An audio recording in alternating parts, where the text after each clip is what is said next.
السلام علیکم۔ دکھا رہی آن لائن میگزین میں خوش آمدید۔ دا مافیا گینگ، ذیحان شیخ، قسط نمبر 10۔ ایپیسوڈ ہو سکتا ہے تھوڑی سی چھوٹی ہو، لیکن آپ لوگوں کی پرزور فرمائش پر جتنی میرے پاس آئی ہے ہم لوگ اس کو آپ کے لیے پبلش کر رہے ہیں۔ تو چلیں جی اسٹارٹ کرتے ہیں۔ تم کسی کام کے نہیں ہو، میں تم سے کیے گئے سارے معاہدے توڑ رہا ہوں۔ آج سے ہم دونوں کے درمیان کوئی تعلق نہیں۔ تم سے پارٹنرشپ مجھے بہت مہنگی پڑی مسٹر عابد حسین۔ مارکو غصے سے اس پر بھڑک رہا تھا۔ اس نے صاف لفظوں میں اس سے کیے گئے سارے کانٹریکٹس ختم کرنے کی بات کر رہا تھا۔ یہ سن کر عابد حسین کے چہرے کی ہوائیاں اڑنے لگی۔ مارکو پلیز میری بات کو سمجھنے کی کوشش کرو۔ یہ سب کچھ اتنا آسان نہیں ہے جتنا تم سمجھ رہے ہو۔ وہ لڑکی بہت چالاک اور تیز ہے۔ جب تک وہ زندہ رہے گی ہم اپنے مقصد میں کامیاب نہیں ہو سکتے، اور اگر تم نے یہ کانٹریکٹس ختم کر دیے تو میرا بہت بڑا نقصان ہو جائے گا۔ عابد حسین بے بسی سے اس کو سمجھا رہا تھا، جو کسی صورت اس کی بات سمجھنے کو تیار نہیں تھا۔ میں کچھ نہیں جانتا، تمہیں جو کرنا ہے کرو، مجھے اس سے کوئی غرض نہیں۔ میں صرف اتنا جانتا ہوں کہ آج سے تمہارے ساتھ کیے گئے سارے کانٹریکٹس ختم۔ اس کا لہجہ حتمی تھا۔ ایک پل کے لیے عابد حسین کو غصہ تو بہت آیا، لیکن وہ غصے کو پی گیا۔ اگر تم نے سارے کانٹریکٹس ختم کر دیے تو میں برباد ہو جاؤں گا۔ پلیز میری بات کو سمجھو۔ اس بار میں نے بہت زبردست پلان بنایا ہے، بس تمہارے ساتھ کی ضرورت ہے۔ وہ تحمل سے گویا ہوا، کیونکہ اس وقت کچھ بھی سخت سست کہنے میں اسی کا ہی گھاٹا تھا۔ کیا پلان ہے تمہارا؟ اس نے اسپاٹ سے انداز میں پوچھا۔ بہت بڑی مچھلی جال میں پھنسی ہے، اور اس کے ذریعے سب سے پہلے تو ہم اپنے نقصان کی بھرپائی کریں گے، پھر اس کے بعد اس لڑکی مافیا کوئن کو راستے سے ہٹائیں گے۔ وہ رازداری سے اس کو بتانے لگا۔ اور کون ہے وہ انسان؟ اسے تجسس ہوا۔ ہے کوئی جس کے بارے میں بھی تمہیں نہیں بتا سکتا، بس صحیح وقت کا انتظار کرو۔ اس کی بات پر مارکو اسے تیکھی نظروں سے گھورنے لگا، جس پر وہ ایک آنکھ دبا گیا۔ البتہ چہرے پر شیطانی مسکراہٹ تھی۔ آخر یہ ردا کی بچی رہ کہاں گئی؟ پیپر تو کبھی کا ختم ہو گیا، اور یہ میڈم نہ جانے کہاں سر مار رہی ہیں۔ غصے سے بھری فرح کی آواز ابھری۔ آج اس کے ایگزامز کا آخری دن تھا۔ دعا فرح اپنا پیپر دے کر کلاس کے باہر گراؤنڈ میں کھڑی اس کا انتظار کر رہی تھی، جو کہ نہ جانے کون سے کام سر انجام دے رہی تھی۔ پیپر ختم ہوئے 10 منٹ سے بھی زیادہ ہو گئے تھے۔ میں تو کینٹین جا رہی ہوں، کیونکہ اب مجھے شدید بھوک لگ رہی ہے، بالکل بھی برداشت نہیں ہو رہا۔ دعا پیٹ پر ہاتھ رکھے بیچاری سی شکل بنائے بولی۔ ٹھیک ہے، چلو میں بھی چلتی ہوں، اس ٹفر کا تو کہیں پتہ ہی نہیں ہے۔ غصے سے پاؤں پٹکتی وہ کنٹین کی طرف چل دی۔ دعا بھی خاموشی سے اس کے پیچھے چلنے لگی۔ کنٹین میں داخل ہوئی تو معمول کے مطابق کافی رش تھا۔ دعا خالی ٹیبل کے گرد رکھی کرسی کھسکا کر اس پر بیٹھ گئی۔ فرح کنٹین سے کچھ کھانے کی چیزیں لینے چلی گئی۔ کچھ ہی دیر میں برگر اور کچھ سنیکس اور جوس کی 2 بوتلیں لے آئی اور اسے ٹیبل پر رکھ دیا۔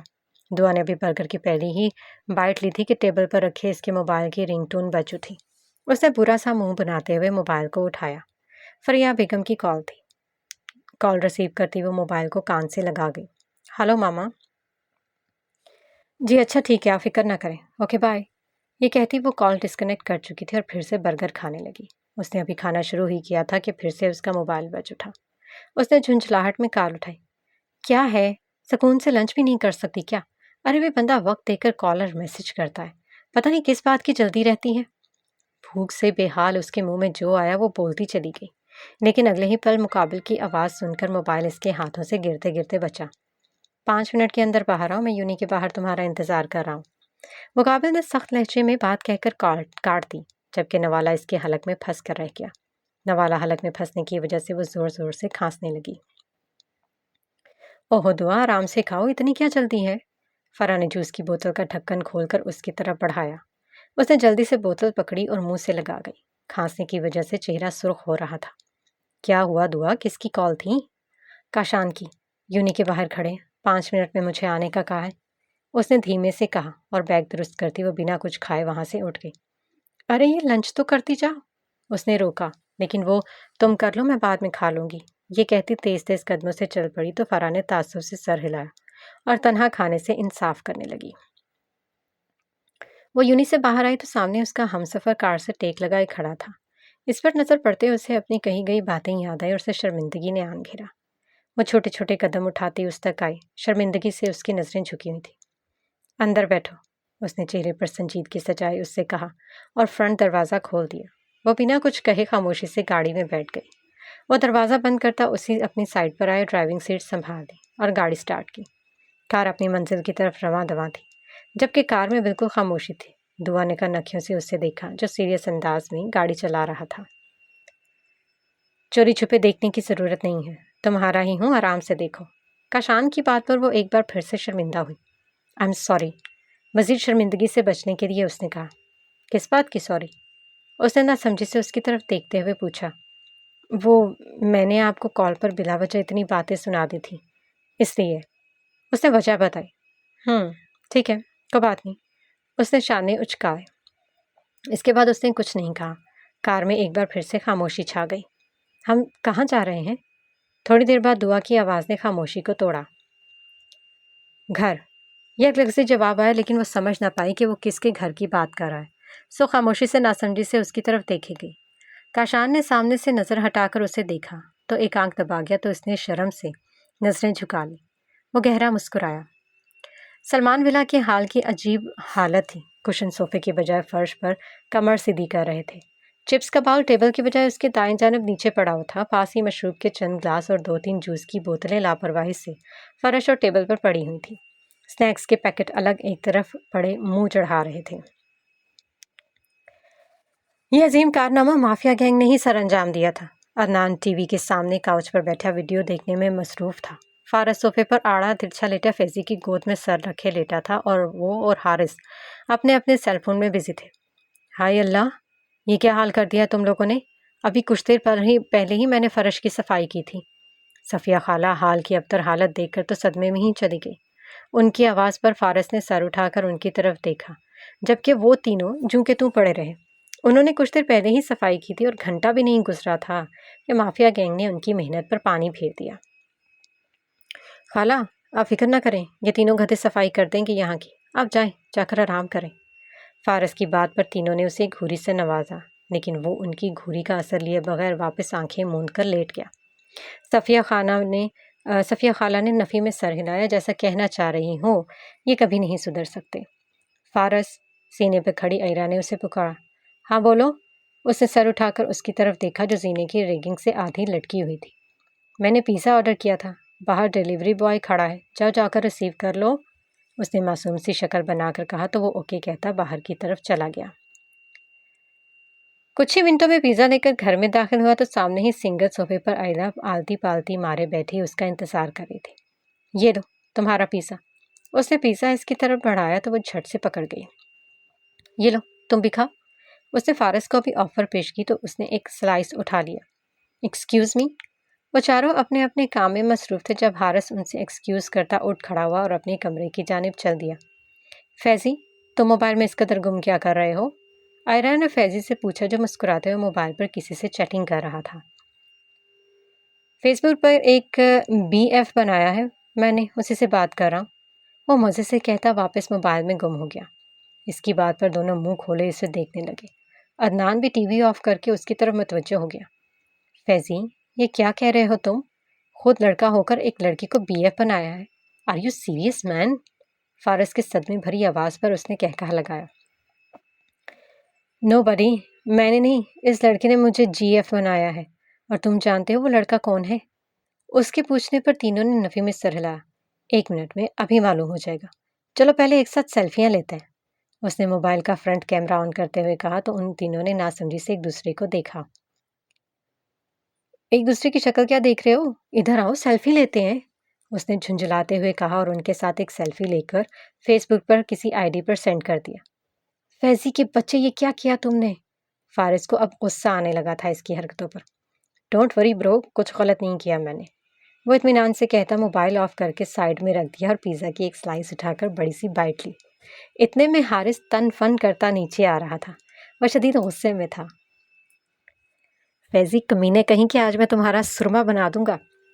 حارث نے غصے پر اس پر چھلانگ لگائی، لیکن وہ اس سے پہلے ہی صوفے کی دوسری طرف کود گیا۔ اس کے ہٹتے ہی حارث اوندھے منہ صوفے پر جا گرا۔ آرام سے حارث، کیا ہو گیا؟ اتنا غصہ کس بات کا ہے؟ عائرہ فکر مندی سے بولی۔ اس نے جو میرے ساتھ کیا ہے نا، میں یہ زندگی بھر نہیں بھولوں گا، لیکن اس سے پہلے اپنا حساب تو برابر کر لوں۔ بہت شوق چڑھا ہے اسے لڑکی بننے کا، آج میں اس کے شوق پورے کروں گا۔ وہ اپنے دانت پیستے ہوئے ایسے کہہ رہا تھا جیسے فیضی کو کچا ہی چبا جائے گا۔ ساتھ میں ایک کشن بھی اسے دے مرا جسے وہ مہارت سے کیچ کر گیا۔ انہیں بھی اب سارا ماجرا سمجھ آنے لگا تھا۔ میری مرضی، میں جو بھی کروں، غلطی تمہاری ہے، تم نے ہی مجھ سے ریکویسٹ کی تھی، اب غصہ کیوں ہو رہے ہو؟ فیضی ایک آنکھ تپائے دانتوں کی نمائش کرنے لگا جو حارث کے غصے کو مزید ہوا دینے کا کام کر گئی۔ دھرا کشن الٹا اسی کو ہی مار دیا تھا، پھر کیا تھا؟ دونوں ایک دوسرے کو کشن سے مارنے لگے۔ ان کی اس لڑائی میں 3-4 کشن کا قتل بھی ہو گیا تھا اور اس کی روئیاں باہر نکل کر فضا میں اڑ رہی تھیں۔ یہ کیا کر رہے ہو تم دونوں؟ حارث بس بھی کر دو۔ وہ تینوں اسے روکنے کی کوشش کرنے لگی لیکن اس نے بھی آج قسم کھا رکھی تھی جیسے باز نہیں آئے گا۔ تم لوگ بیچ میں نہ پڑو، اس کا غصہ نہیں پیار ہے۔ کیوں؟ میں صحیح کہہ رہا ہوں نا مائی ڈارلنگ؟ فیضی نے ہنستے ہوئے حارث سے پوچھا۔ ڈارلنگ کے بچے، ابھی بتاتا ہوں تجھے۔ اسے پکڑنے کے لیے اس کی طرف بڑھا لیکن اس نے وہاں سے دوڑ لگا دی۔ اس کے پیچھے حارث بھی دوڑنے لگا۔ اب سین کچھ یوں تھا کہ فیضی کبھی صوفے کے گرد چکر لگا رہا تھا تو کبھی پلرز کے گرد۔ دوڑتے دوڑتے اچانک رک جاتا، پھر جب حارث اس کے نزدیک پہنچنے لگتا تو وہ پھر سے دوڑنے لگتا۔ حارث بس بھی کرو یار، اس بندر سے ہم بعد میں مل کر بدلا لیں گے۔ عدنان نے آگے بڑھ کر اس کو روکنا چاہا۔ نہیں، آج میں اسے نہیں چھوڑنے والا۔ اس کی بات پر فیضی زوردار قہقہا لگاتے ہوئے بولا۔ مائی لو، پہلے مجھے پکڑ کر دکھاؤ۔ اس کی یہ بات حال میں داخل ہو رہے کاشان اور دعا کے کانوں میں پڑی۔ کیا ہو رہا ہے یہاں؟ اس نے گرجدار آواز میں پوچھا تو ان دونوں کے پاؤں کو بریک لگی۔ دعا حیرت اور تعجب سے کبھی بکھرے ہوئے حال کو دیکھ رہی تھی تو کبھی ان نمونوں کو جو اس وقت کسی چھوٹے بچے سے کم نہیں لگ رہے تھے۔ یا اللہ خیر، بے ساختہ حارث کے منہ سے نکلا۔ میں نے کچھ پوچھا ہے، یہ کیا بےہودگی لگا رکھی ہے؟ تم لوگ انسان ہو یا جانور؟ ایسے رہتے ہیں؟ کوئی مینرز، کوئی شعور نہیں ہے؟ وہ غصے سے انہیں ڈانٹ رہا تھا۔ ماویہ گینگ خاموشی سے نظریں جھکائے مجرموں کی طرح کھڑی تھی۔ اور آئرہ، تم کم از کم تم تو خیال رکھا کرو۔ یہ لوگ تو ہیں ہی پھوڑ، لیکن تم بھی ان کے ساتھ رہتے رہتے ان کی جیسی ہوتی جا رہی ہو۔ اس کی بات پر آئرہ جی بھر کر شرمندہ ہوئی۔ بھائی، آپ کو جو کہنا ہے ہمیں کہیں، ہمیں ڈانٹ لیں، لیکن ہماری سسٹر کو کچھ نہ کہیں، اس نے کچھ نہیں کیا ہے۔ فارس تنک کر بولا۔ کاشان نے جواباً ایک آئیبرو اچکائے جیسے پوچھنا چاہتا ہو، کیا واقعی؟ ہاں برو، یہ ساری گندگی ہم نے مچا رکھی ہے، سو پنشمنٹ بھی ہمیں ملنی چاہیے۔ حارث اور عدنان بھی آگے بڑھ کر اپنی بہن کی حمایت میں بولنے لگے۔ وہ لوگ بچپن سے ہی ایسے تھے، آئرہ کی غلطیوں کو بھی اپنے سر لے لیتے تھے اور اس کے حصے کی سزا بھی خود کاٹتے تھے، لیکن آئرہ اسے یہ برداشت نہیں ہوتا تھا کہ اس کی وجہ سے اس کے بھائیوں کو پنشمنٹ ملے، اس لیے وہ سب کچھ سچ بتا دیتی تھی۔ آئی ایم سو سوری بھائی، ہم ابھی یہ سب کچھ صاف کر دیتے ہیں۔ آئرہ نے جلدی سے معذرت کی اور اپنی گینگ کو اشارہ کیا تو وہ جلدی سے وہاں کی صفائی کرنے لگے۔ صفیہ خالہ، کاشان نے ملازموں کو آواز دی تو پہلے ہی پکار پر بھاگتی ہوئی ہال میں آئی۔ کھانا لگائیں سب کے لیے۔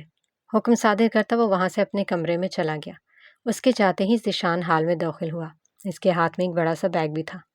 ابھی بھی وہ اپنے ایک دوست کی شادی اٹینڈ کر کے آ رہا تھا جو دوسرے شہر میں رہائش پذیر تھا۔ السلام علیکم، اس نے بلند آواز میں سلام کیا۔ وعلیکم السلام۔ سلام کا جواب دے کر وہ لوگ واپس اپنے کام میں مصروف ہو گئے۔ باقی سب کہاں ہیں آہرہ؟ کسی کو بھی موجود نہ پا کر اس نے پوچھا۔ کوئی دنیا فانی سے کوچ کر گیا ہے اور انہی کے جنازے میں شرکت کرنے گئے ہیں، آئرہ کی بجائے حارث نے جواب دیا۔ وہ ابھی بھی فل غصے میں تھا۔ آخر کو اس کی انسلٹ جو ہوئی تھی وہ بھی دعا حریم کے سامنے۔ اوہ اچھا، یہ کہتے ہوئے ذیشان اپنے کمرے میں چلا گیا۔ بھابھی آپ بیٹھے، کھڑی کیوں ہیں؟ آئرہ نے دعا سے کہا اور صوفے کی طرف اشارہ کیا۔ بہت شکریہ ڈیئر۔ وہ مسکرائی۔ یہ فیملی اسے بہت دلچسپ لگی، سب سے بڑھ کر مافیا گینگ سے امپریس ہوئی تھی وہ۔ اپنی اکلوتی بہن کے لیے ان بھائیوں کا پیار، ان کی محبت، ان کی کیئر کرنا، وہ رشک بھری نظروں سے آئرہ کو دیکھنے لگی جو کہ اپنے بھائیوں کے کام میں ہاتھ بٹانے کی کوشش کر رہے تھے، لیکن وہ لوگ اسے سختی سے منع کر رہے تھے۔ عارفہ بیگم اپنی بیٹی کے کمرے میں بیٹھی ان کی تصویر سے باتیں کر رہی تھی۔ کومل کو گھر چھوڑے 2 مہینے ہو گئے تھے۔ وہ گھنٹوں اس کے کمرے میں بیٹھی اس کی تصویروں سے باتیں کرتی تھی، اپنا غم اس کے ساتھ بانٹتی تھی، اس کی جدائی پر آنسو بہاتی تھی۔ کومل، میری بچی، جانتی ہو جب تم پیدا ہوئی تھی تو ہم سب بہت خوش تھے، ہماری خوشی کی کوئی انتہا نہ تھی، کیونکہ تم ہمیں اتنی دعاؤں سے ملی تھی۔ ہم نے بہت ہی پیار سے تمہارا نام کومل رکھا۔ میں ہمیشہ سے چاہتی تھی کہ میری بھی کوئی بیٹی ہو جس سے میں باتوں کروں، اپنا دکھ، اپنا غم شیئر کروں، اور تم ہمیں مل گئی۔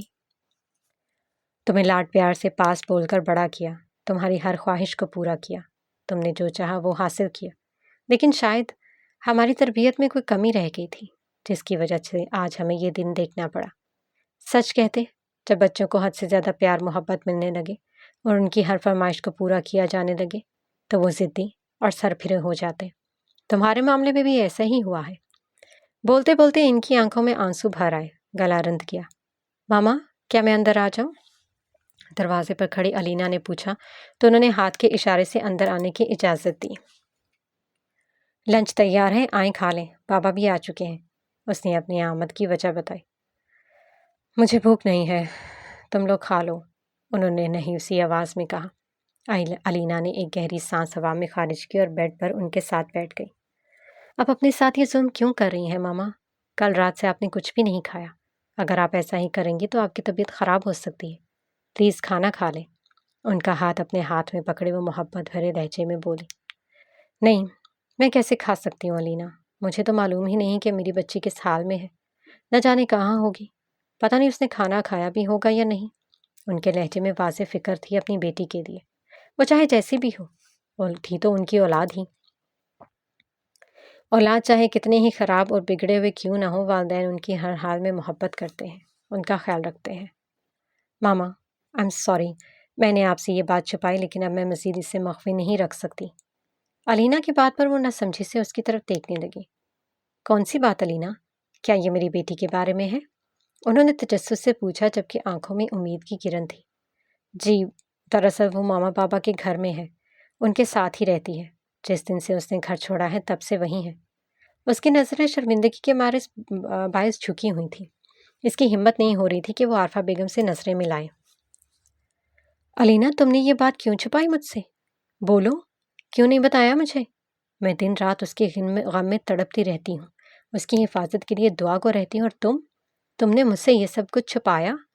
وہ غصے سے اس سے سوال کر رہی تھی، وہ پہلی بار اس پر غصہ کر رہی تھی۔ علینا کی آنکھوں میں آنسو آ گئے۔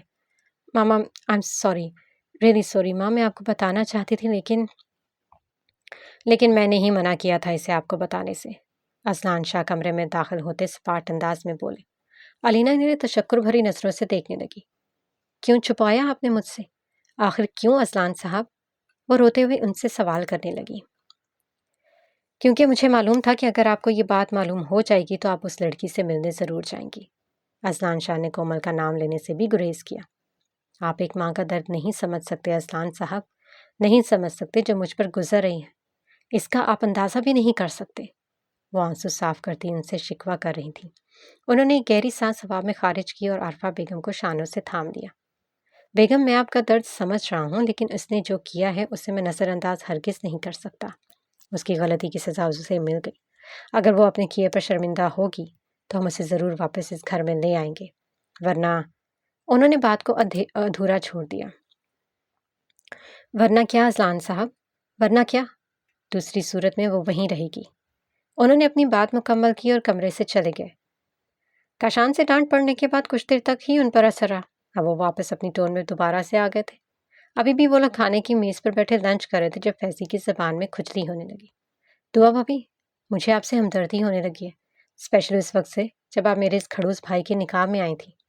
لہجے میں درد سموئے اس نے اداسی سے کہا۔ لیکن کیوں؟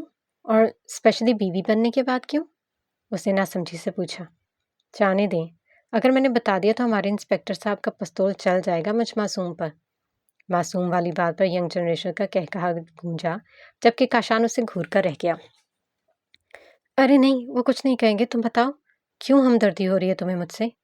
کیونکہ ہمارے انسپیکٹر صاحب بہت ہی غصیر انسان ہیں، انہیں جب غصہ آتا ہے نا تو آپ اسے باہر ہو جاتے، کبھی کبھی تو اپنی گن بھی چلا دیتے، لیکن یہ ہماری خوش قسمتی ہے کہ آج تک ہمیں کچھ نہیں ہوا، اللہ کا شکر ہے۔ اس کے سفید جھوٹ پر ینگ جنریشن ہکا بکا رہ گئی۔ کیا واقعی یہ سچ کہہ رہا ہے؟ دعا نے خوف سے سامنے بیٹھے کاشان کی طرف دیکھتے ہوئے پوچھا، کیونکہ جس معصومیت سے وہ جھوٹ بول رہا تھا دعا کو اس کی بات سچ ہی لگ رہی تھی۔ نہیں دعا، ایسا کچھ نہیں ہے، اس کی بکواس پر دھیان مت دو، یہ تو ہے ہی جھوٹا، تم خاموشی سے کھانا کھاؤ، گوریلا کہیں گے۔ اس نے پیار سے اس کو سمجھایا اور آخر میں فیضی کو ڈانٹ لگائی۔ بھائی، گوریلا میں نہیں، یہ دونوں ٹوئنس ہیں۔ اس نے حارث اور فارس کی جانب اشارہ کیا۔ جی بھائی، یہ بالکل سچ کہہ رہے ہیں۔ ان دونوں نے زور سے سر کو ہلا کر اس کی تاکید کی۔ خود کو گوریلا کہنے پر دعا حیرت اور تعجب سے ان کی طرف دیکھنے لگی۔ اسے ان دونوں کی دماغی حالت پر شبہ ہوا۔ ذیشان، حارث اور عائرہ پیٹ پکڑے ہنسنے میں مصروف تھے۔ بس بہت ہو گیا مذاق، خاموشی سے لنچ کرو، اپنی اپنی شکل گم کرو یہاں سے۔ اور آپ اپنی بیگم کو لے کر ڈیٹ پر جائیں گے؟ ایک بار پھر سے فیضی کی زبان پھنسی۔ فیضی، اب اگر تم نے ایک لفظ اور کہا تو مجھ سے برا کوئی نہیں ہوگا۔ کاشان کا دل کر رہا تھا کہ وہ فیضی کی جان لے لے، جو ایک بھی موقع ہاتھ سے جانے نہیں دے رہا تھا اس کو بے عزت کرنے کا۔ آپ سے برا کوئی ہے بھی نہیں، وہ زیر لب بڑبڑایا اور خاموشی سے کھانے لگا۔ آفس کے سارے کام نمٹا کر وہ گھر جانے کی تیاری میں مصروف تھے کہ تبھی کوئی بنا اجازت ان کی آفس میں کوئی داخل ہوا۔ سر سے پاؤں تک وہ شخص بالکل ڈھکا ہوا تھا، اس کی صرف دونوں آنکھیں دکھ رہی تھیں۔ کون ہو تم؟ انہوں نے اس گستاخ انسان سے پوچھا۔ میں جو بھی ہوں، تمہیں اس سے کوئی لینا دینا نہیں ہے۔ ابھی میں جو کہنے والا ہوں اسے غور سے سنو، اس شخص نے روبدار آواز میں کہا۔ ارے بھائی، میں تمہاری باتیں کیوں سنوں؟ تم ہو کون اور کس کی اجازت سے اندر داخل ہوئے ہو؟ انہوں نے غصے سے بلند آواز میں پوچھا۔ آواز نیچے، ورنہ تمہاری لاش دیکھنا بھی نصیب نہیں ہوگی کسی کو، اس شخص نے گن کو ہوا میں لہراتے ہوئے اسپارٹ انداز میں کہا۔ پستول دیکھ کر ان کے پسینے چھوٹ گئے۔ انہوں نے گھبراہٹ میں جیب سے رومال نکال کر ماتھے پر آئے پسینے کو پونچھا۔ آخر کون ہو تم اور مجھ سے کیا چاہتے ہو؟ انہوں نے ڈرتے ڈرتے پوچھا۔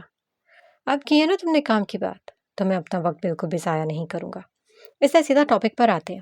اس شخص نے اس کا کندھا تھپ تھپایا، لیکن وہ خاموش کھڑے رہے۔ 2 دن بعد رات کے 9 بجے تک مجھے 1 کروڑ کا چیک چاہیے۔ کب اور کہاں، یہ ساری باتیں میں تمہیں میسج کر دوں گا۔ 1 کروڑ کا سن کر اس کے چھکے چھوٹ گئے تھے۔ انہوں نے کچھ کہنے کے لیے منہ کھولا ہی تھا کہ وہ شخص بول پڑا۔ انکار کرنے کی کوشش بھی نہ کرنا، ورنہ تمہاری اکلوتی بیٹی جان سے ہاتھ دھو بیٹھے گی۔ 2 دن تک مجھے چیک مل جانا چاہیے۔ آئی ہوپ کہ تمہیں میری بات اچھے سے سمجھ آ گئی ہوگی، اس نے دھمکیاں میں اس دیچے میں کہا اور چلا گیا۔ وہ مزید کھڑے نہیں رہ سکے اور صوفے پر گرنے کے انداز میں بیٹھ گئے۔ ان کا دماغ معاف ہو چکا تھا، ان کا ذہن تو جیسے مفلوج ہو گیا تھا۔ کافی دیر تک اسی حالت میں بیٹھے رہے۔ ہوش میں تو تب آئے جب موبائل کی گھنٹی بجی۔ انہوں نے چونک کر موبائل کی طرف دیکھا۔ مسلسل کال آ رہی تھی۔ وہ سمجھ گئے کہ کس کی کال ہے، پھر بھی انہوں نے اسے یوں ہی بجتا ہوا چھوڑ دیا۔ رباب، 1 کپ چائے بنا کر میرے کمرے میں بھجوا دو، آبان نے موبائل یوز کر رہی رباب سے کہا۔ اوکے کہتی وہ کچن کی جانب بڑھ گئی۔ وہ ابھی تھکا ماندہ آفس سے لوٹا تھا اور اس کا چائے کا حکم دیتا اپنے کمرے میں چلا گیا۔ ہاتھ میں پکڑے کوٹ کو صوفے پر پھینکا، موبائل اور دوسری چیزیں سائڈ ٹیبل پر رکھی اور واش روم میں گھس گیا۔ کچھ ہی دیر میں وہ فریش ہو کر باہر نکلا تو سامنے ہی رباب چائے دے کر کھڑی تھی۔ بھائی آپ کی چائے۔ اس نے چائے کا کپ سائڈ ٹیبل پر رکھا۔ شکریہ بھائی، اگر آپ فری ہوں تو میں آپ کو کچھ بتانا چاہتی۔ ہاں میں فری ہوں، تم بتاؤ کیا بات ہے؟ دراصل کومل کے بارے میں کچھ بتانا ہے۔ کومل کا نام سن کر اس کے کان کھڑے ہو گئے، لیکن بظاہر وہ چہرے پر سنجیدگی سجائے کھڑا رہا۔ میں نے اسے کسی پر فون سے بات کرتے ہوئے سنا تھا، وہ کہہ رہی تھی کہ کام ہو گیا ہے، میں وہاں پہنچ گئی ہوں، تم لوگ فکر نہ کرو۔ اس کی ایک ایک حرکت میری نظروں میں ہے۔ بھائی مجھے اس کی یہ باتیں عجیب لگی اور اس پر شبہ بھی ہے۔ اس نے اپنا شک بھی ظاہر کیا، جبکہ ابان کا ماتھا ٹھنکا۔ اور تمہیں اس پر شبہ کیوں ہے؟ اس نے پوچھا۔ برو، آئی تھنک وہ کچھ غلط کام کر رہی ہے، اس کی حرکتیں مجھے مشکوک لگتی ہیں، اس لیے میں نے سوچا کہ آپ کو بتا دوں۔ گڈ، بہت اچھا کیا مجھے بتا کر۔ اور ہاں، اس پر نظر رکھو، تمہارا شبہ بالکل درست ہے، وہ کسی غلط کام میں ملوث ہے۔ اس کے کام کو سراہتا کومل پر نظر رکھنے کا کہا۔ ٹھیک ہے بھائی، جیسا آپ کہیں۔ Okay, good night. یہ کہتی وہ کمرے سے چلی گئی۔ دیکھتے ہیں مس کومل، اب آپ کون سا کارنامہ سر انجام دیں گی؟ اس نے اسپاٹ چہرے کے ساتھ سوچا اور چائے کی چسکی لینے لگا۔